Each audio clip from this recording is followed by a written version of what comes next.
নমস্কার।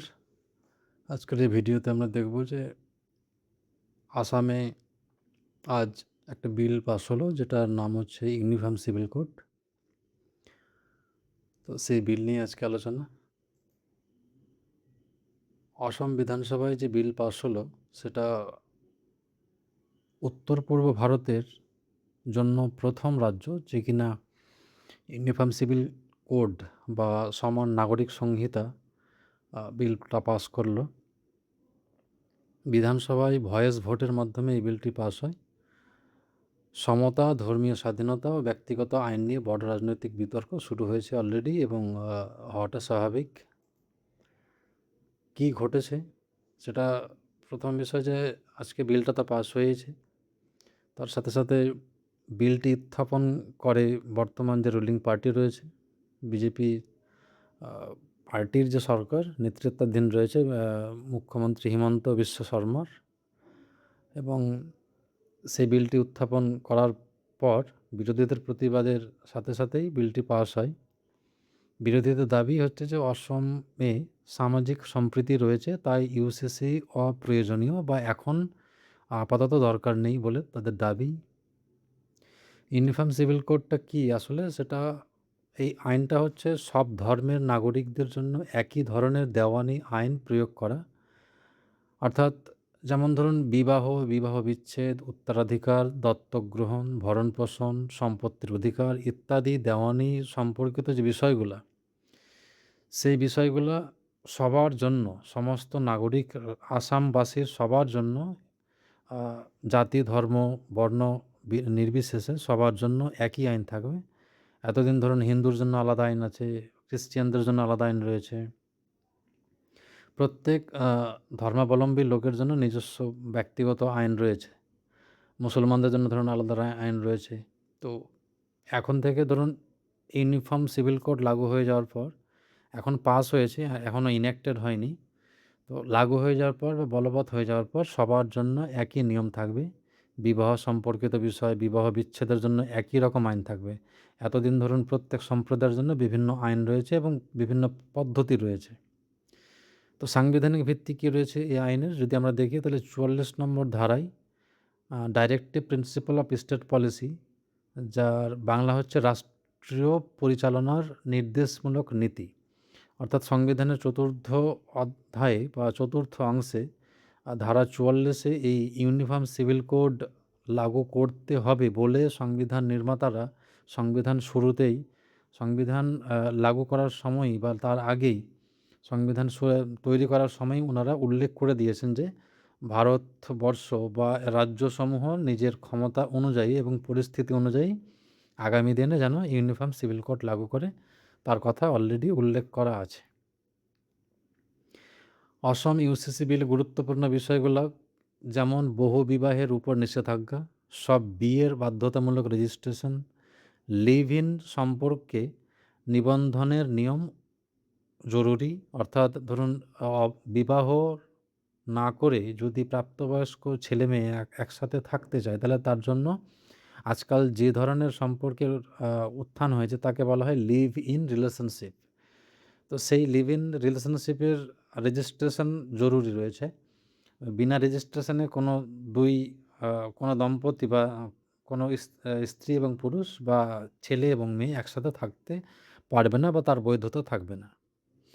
বিবাহ বিচ্ছেদ ও উত্তরাধিকারের অভিন্ন পদ্ধতি, এতদিন প্রত্যেক সম্প্রদায়ের নিজস্ব আইন ছিল উত্তরাধিকার নিয়ে, বিবাহ বিচ্ছেদ নিয়ে, এখন থেকে সবার জন্য অভিন্ন রয়েছে বা থাকবে।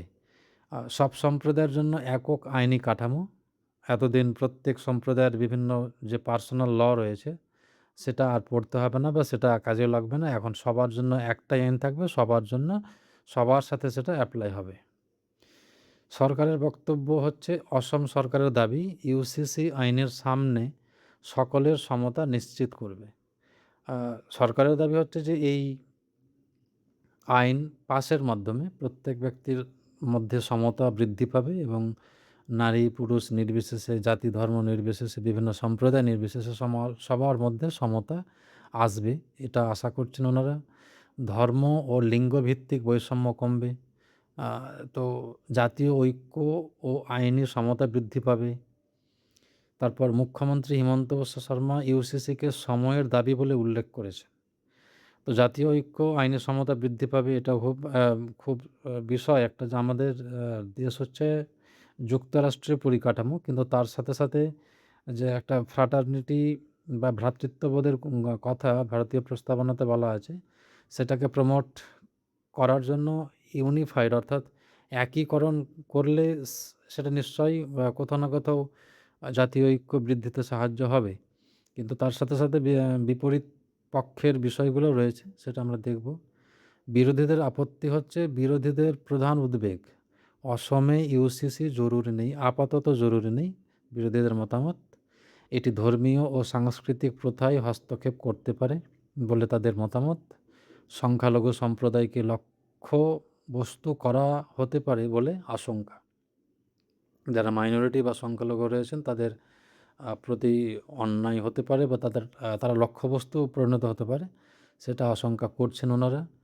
আরও জনমত ও আলোচনার দাবি, আরও আলোচনা যেটা বা পাবলিক ডিসকাশনের মাধ্যমে আরও হয়তো নতুন কোনো সুরাহাতে পৌঁছানো যাবে কিনা সেটা বা করা উচিত, এরকম দাবি করছেন বিরোধী পক্ষ। ইউসিসি কেন বিতর্কিত? তো সমর্থকদের মতে এটা হচ্ছে সবার জন্য সমান আইন, বা এটা সমতা নিয়ে আসে, নারীদের অধিক সুরক্ষা প্রদান করে, বৈষম্যমূলক প্রথা দূর করতে সাহায্য করে।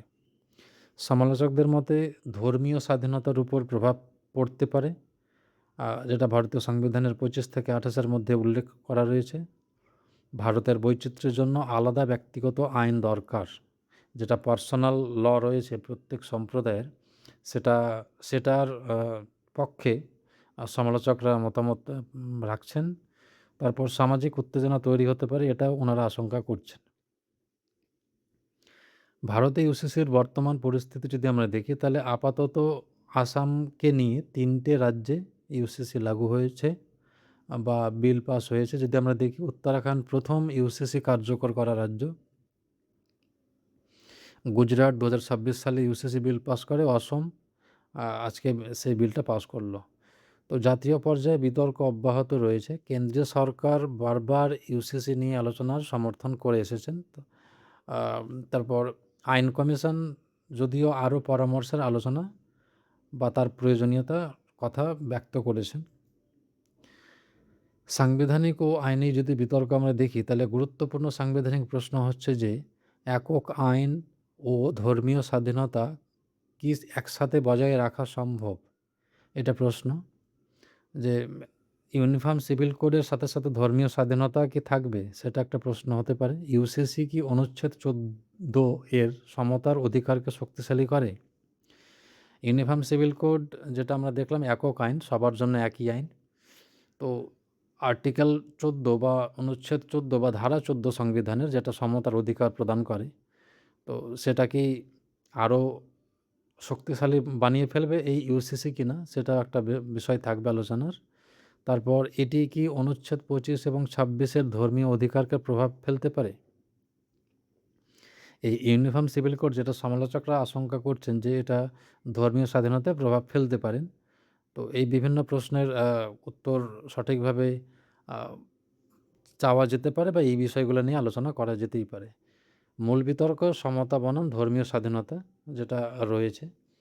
আমরা জানি প্রত্যেক বিষয়ে ২ রকম পক্ষের বিষয় থাকে। কোনো বিষয় পারফেক্ট বলে তো কিছু হয় না। তো এখানেও তাই রয়েছে। রাজনৈতিক প্রভাব যদি আমরা দেখি, রাজনৈতিক গুরুত্ব হচ্ছে যে অসমে বিজেপির জন্য বড় আদর্শগত সাফল্য, যেটা ওনারা প্রমিস করে এসছেন। জাতীয় স্তরে ভবিষ্যৎ ইউসিসি আলোচনায় প্রভাব ফেলতে পারে। কেন্দ্র সরকার বারবার চাইছেন বিষয়টাকে লাগু করার জন্য বা পাস করে ইনেক্ট করার জন্য, কিন্তু পেরে উঠতে পারছেন না বিভিন্ন প্রতিবাদের কারণে। কিন্তু আমরা দেখব যে বিভিন্ন বিজেপি শাসিত রাজ্যগুলোতে আস্তে, আস্তে করে ইউসিসি লাগু হচ্ছে। তো এটা হয়তো আরও এই বিষয়টার উপর আরও হয়তো জোর দিয়ে আলোচনা চলতে পারে যে বিভিন্ন রাজ্যে হয়ে গেছে, তাহলে পুরো ভারতবর্ষে হওয়া উচিত কিনা। তো আসন্ন রাজনৈতিক বিতর্কে এটি বড় ইস্যু হতে পারে। এটা যেহেতু একটা বিজেপির জন্য বড় আদর্শগত সাফল্য, তাহলে সেটা হয়তো আগামী দিনে এটা রাজনৈতিক লাভ তারা উঠাতে পারেন। জনমত ইউসিসি সমর্থকদের প্রশংসা এবং সংখ্যালঘু ও মানবাধিকার কর্মীদের বিরোধিতা, ২ রকম মতামতই রয়েছে। তো আমরা দেখব যে উপসংহারে অসমের ইউসিসি আইন ভারতের আইনি ও রাজনৈতিক ক্ষেত্রে একটি বড় পরিবর্তন। এটা ভারতীয় রাজনীতি এবং ভারতীয় যে ইউসিসি নিয়ে আলোচনা চলছে তার উপর একটা বিরাট প্রভাব ফেলতে পারে। মূল প্রশ্ন, সমতা ও সংস্কারের জন্য কি ইউসিসি প্রয়োজন কি না? আর অথবা নাকি এটি ভারতের সাংস্কৃতিক ও ধর্মীয় বৈচিত্র্যের জন্য হুমকি? তো আপনারা আপনাদের মতামত কমেন্ট বক্সে জানাতে পারেন। ভবিষ্যতে এই বিষয় আদালতে চ্যালেঞ্জ হতে পারে, দেশজুড়ে বিতর্ক বাড়বে, আ তারপর ভবিষ্যৎ আইনি সংস্কার প্রভাব ফেলতে পারে ইত্যাদি বিষয় একটা জায়গা রয়েছে। আমরা জানি যে যেকোনো আইনের উপর জুডিশিয়াল রিভিউ করা যায়। সেই আইন যদি কোনো ব্যক্তির মৌলিক অধিকার ভায়োলেশন করে বলে তার মনে হয়, তাহলে সেই ক্ষেত্রে সেই আইনের বৈধতা বিচার করার জন্য সুপ্রিম কোর্ট গিয়ে সে তার সেই আইনের বৈধতা বিচার সে চাইতে পারে। তো ধন্যবাদ। দেখা হবে নতুন ভিডিওতে। Thank you.